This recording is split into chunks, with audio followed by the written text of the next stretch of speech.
Next, number 32 is something I've already been discussing at length accidentally. What happens is when your brain, like mine, is a plethora of knowledge, you end up tapping into things that you're supposed to be saving for later because it fits at the time and you just know so much and you're just so hyper intelligent. I don't know if you'd understand that, but that's what happens when you have deep knowledge of a subject. Sell the result of a product, not the product itself. We've already discussed this, so we'll discuss it again very, very quickly in case you weren't paying fucking attention. Ebook. Selling the product is, I have an ebook and I deliver it to you instantly and it has 8 pages and 5,400 words and it talks about girls. That's selling the ebook. Selling the result is you're going to understand women and you're going to have a better sex life for the rest of your life and you're going to have lots of women in your bed. Which of them is more interesting for $17? The result. Always sell the result. Write that down here. I mentioned it earlier, but it's extremely important. Next, 38. Image sells. So we're hustlers. This is the Hustlers University. Image sells. Now, there's a lot of guys on Twitter who constantly talk about saving money. It grates on me. It annoys me. These are the other guys in the saving money, the making money space. It's not how much you make, it's how much you save. Can you save, save, save? Stay at home, save. Don't have a girlfriend, she's expensive. Jerk off, save, save, save. It's bullshit. You need to have a nice image of yourself if you want to sell things. Buy the nice car, wear a nice suit. Find some money, make sure it's still coming in.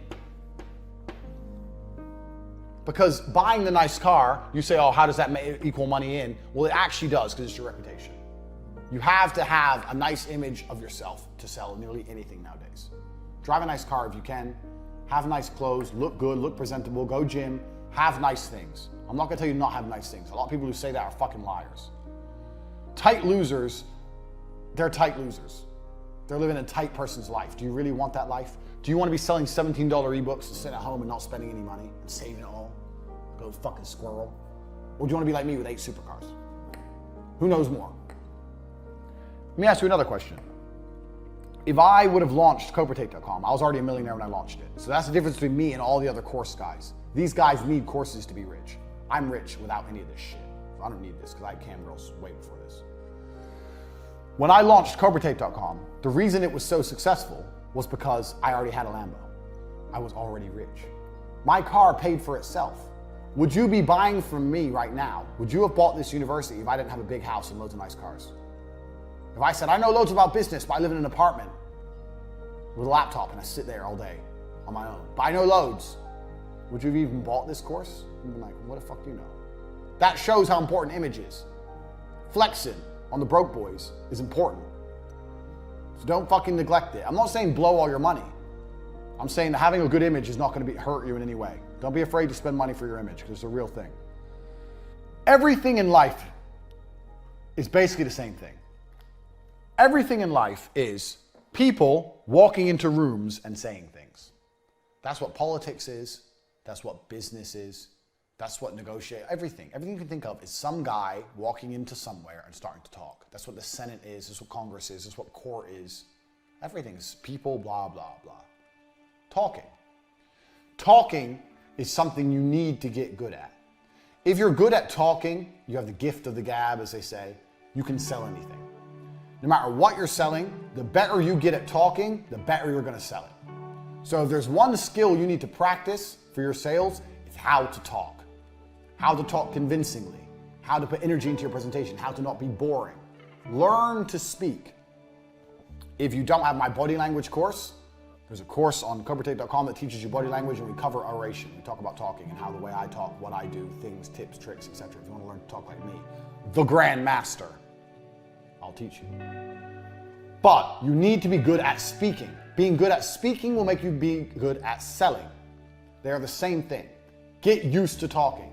I've been in presentations over and over again with people who have a fantastic product, fantastic information, great price point, but and the presentation is slick, they've got the PowerPoint, etc., but they're just not good at talking.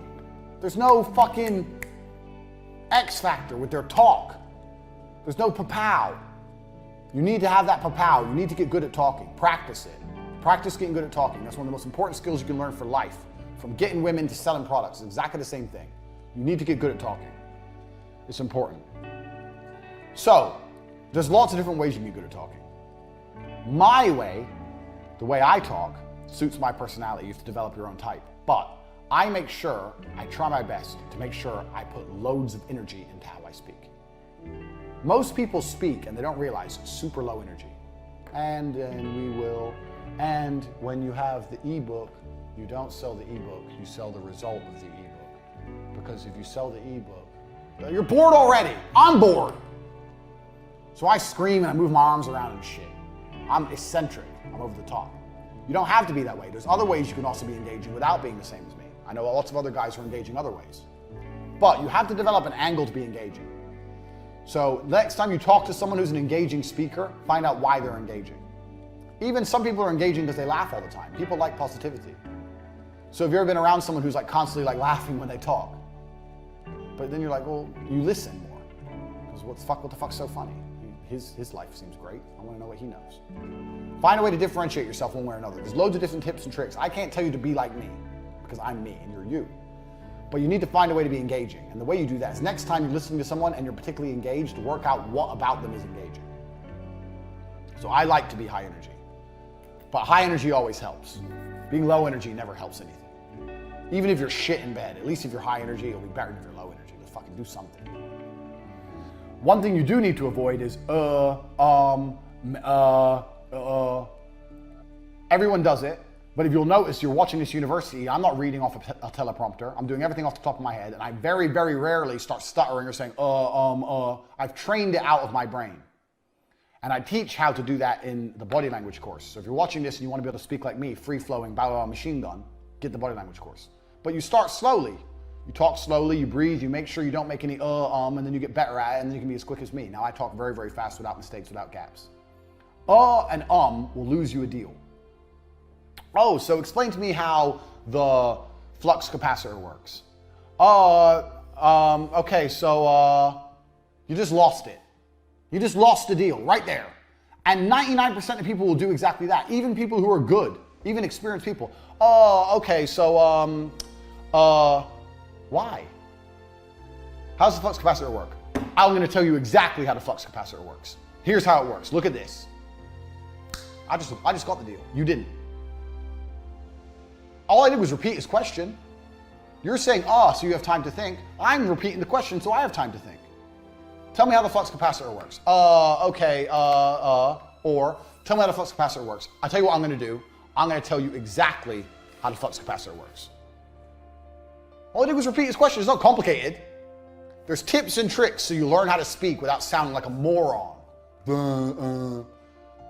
If someone and ahs in a presentation with me, I won't buy from them because I don't like that shit. I don't speak that way. Learn how to not speak that way. If you're watching this and you want to learn what I know about how to talk, get the body language course. It will teach you. I gave you one little trick there, but there's a bunch more. Next. Everything will go wrong all the time.